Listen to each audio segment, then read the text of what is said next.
계속해서 대구 경북 소식 전해드리겠습니다. 근로장려금이라고 소득이 적은 사람에게 국세청에서 돈을 줘 생활을 돕는 제도가 있습니다. 형편이 어려운 이웃을 돕는 복지 차원이지만 엉뚱한 사람이 받아가는 경우가 많습니다. 이태호 기자가 보도합니다. 근로장려금은 일을 해서 소득이 있지만 그래도 취약계층에 머물고 있는 사람에게 실질 소득을 더 보태주는 제도로 2007년 참여정부가 도입을 결정한 뒤 2009년부터 수혜자가 나왔습니다. 대구 경북에서는 지난해 10만 가구에 691억 원이 지급됐습니다. 그런데 그중에 부정수급자가 있는 것으로 드러났습니다.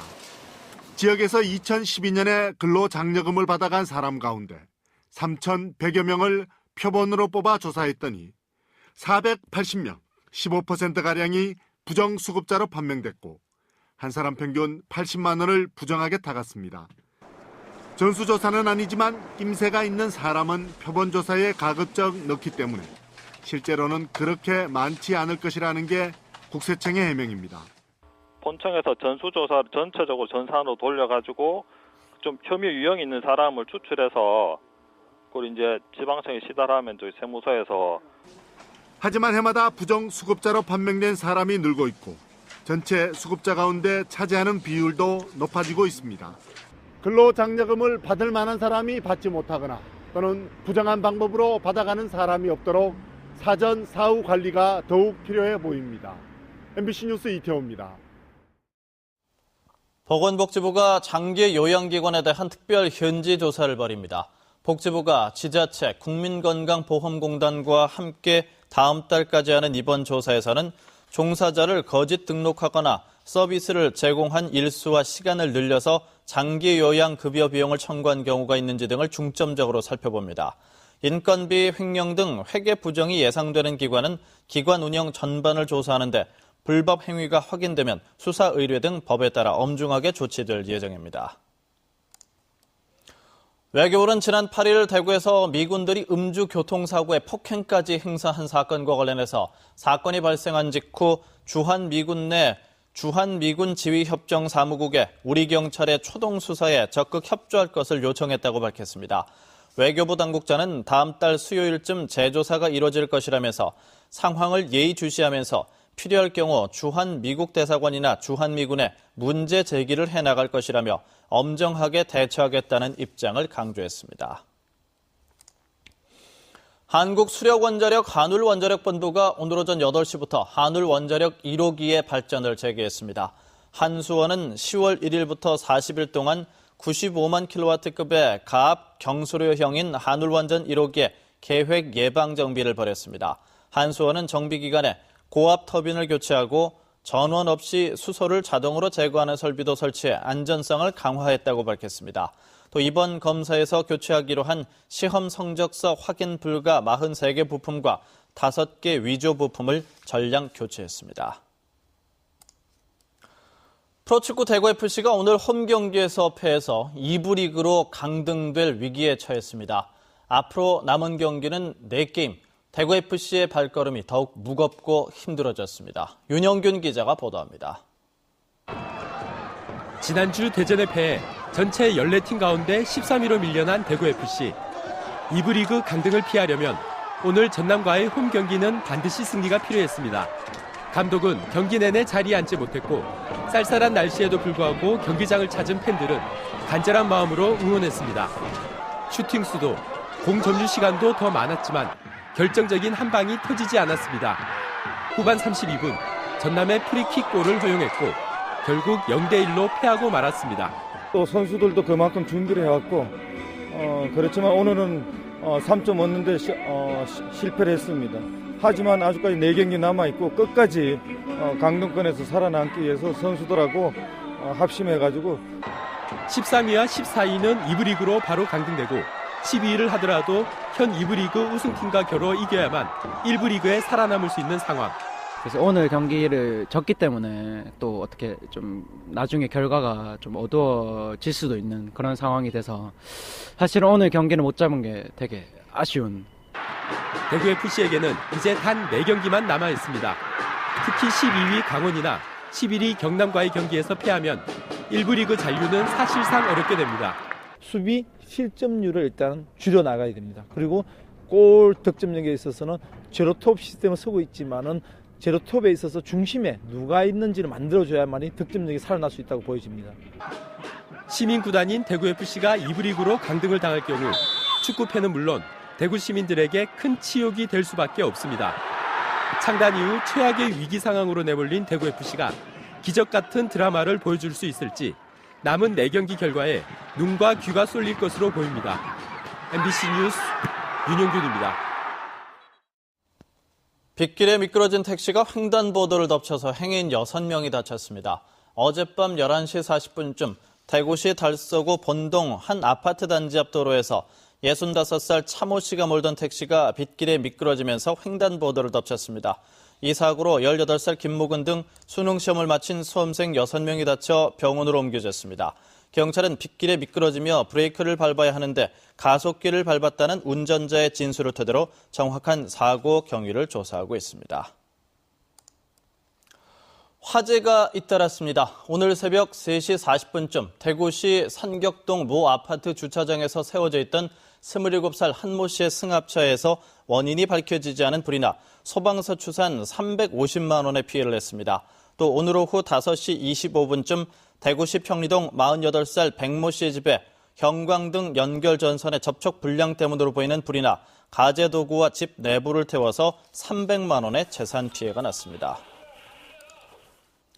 대구지방법원은 수백억대 재력가 행세를 하면서 여성들에게 돈을 뜯어 사기 혐의로 기소된 47살 구모 씨에게 징역 4개월을 선고했습니다.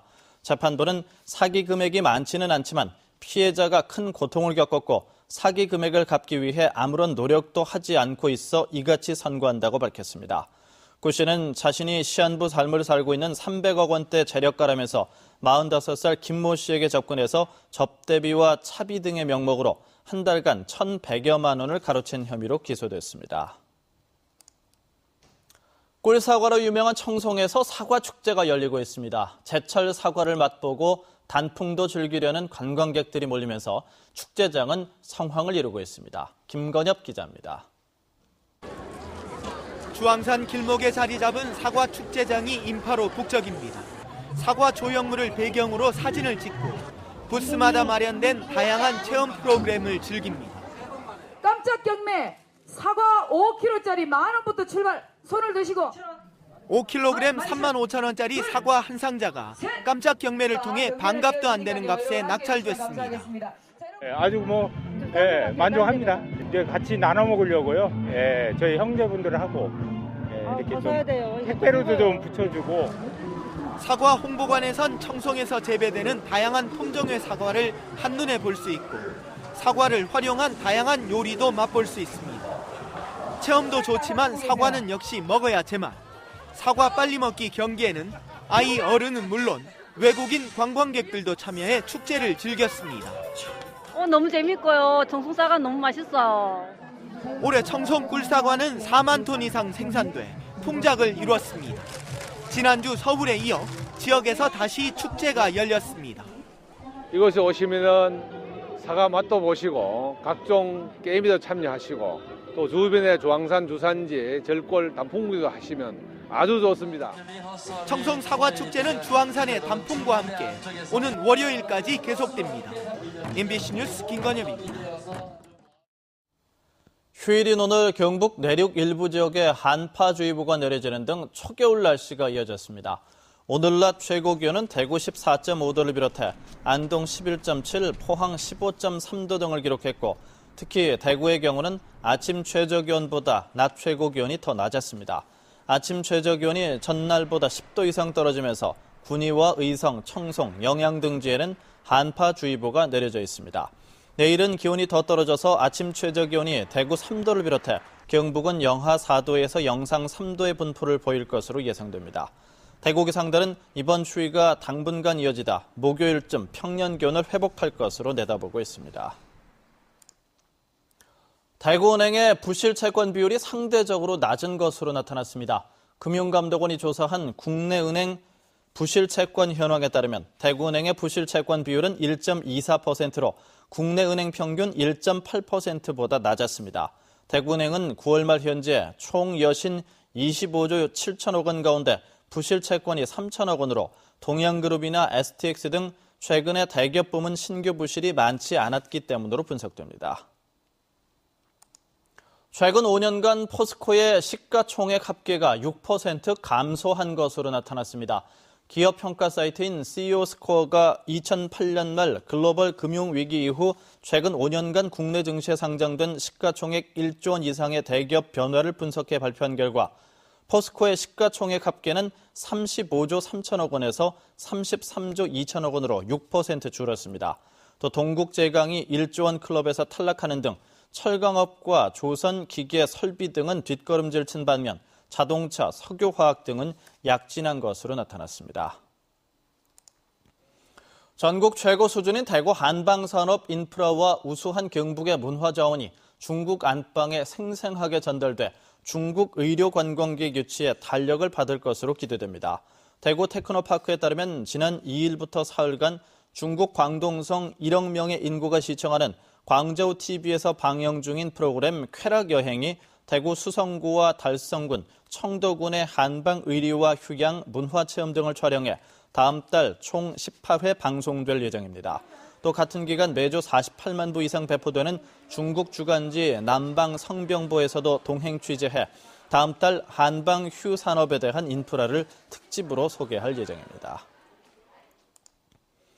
경상북도와 한중교류회 대경지회가 주관한 한중국제기술 매칭교류회가 지난달 말 중국 강소성 이싱시에서 개최된 가운데 교류회 기간 동안 4건의 양해각서가 체결됐습니다.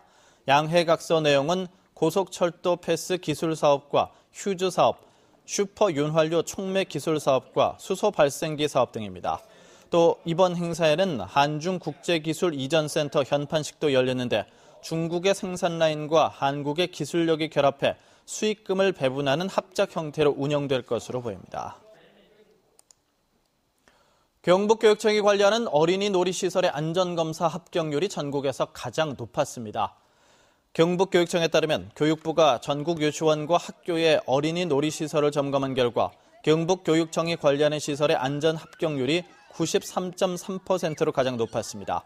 이는 전국 시도교육청의 평균 합격률 67.4%에 비해서도 월등히 높은 수치입니다. 전국 14개 시도 가운데 경상북도로 귀농한 가구가 3년 연속 가장 많았습니다. 통계청에 따르면 지난해 경상북도로 귀농한 가구는 2,080가구로 전국에서 가장 많았고 전라남도 1,700여 가구, 경상남도 1,400여 가구 등으로 뒤를 이었습니다. 경북의 경우 지난 2010년에는 귀농 가구가 1,050가구였고 2011년 1,180여 가구 등으로 3년 연속 전국에서 가장 많았습니다. 경지 면적이 줄어들고 있지만 과수와 시설 재배 면적은 오히려 늘었습니다. 동북지방통계청이 조사한 자료에 따르면 대구 경북의 과수 면적은 재작년 55,700헥타르로 1990년보다 300헥타르가 늘었고 시설 재배도 15,000헥타르로 1990년에 2배가 됐습니다. 이에 비해 식량작물 재배는 1990년 24만 6천 헥타르에서 14만 헥타르로 43% 감소했습니다. 대구 경북 소식 전해드렸습니다.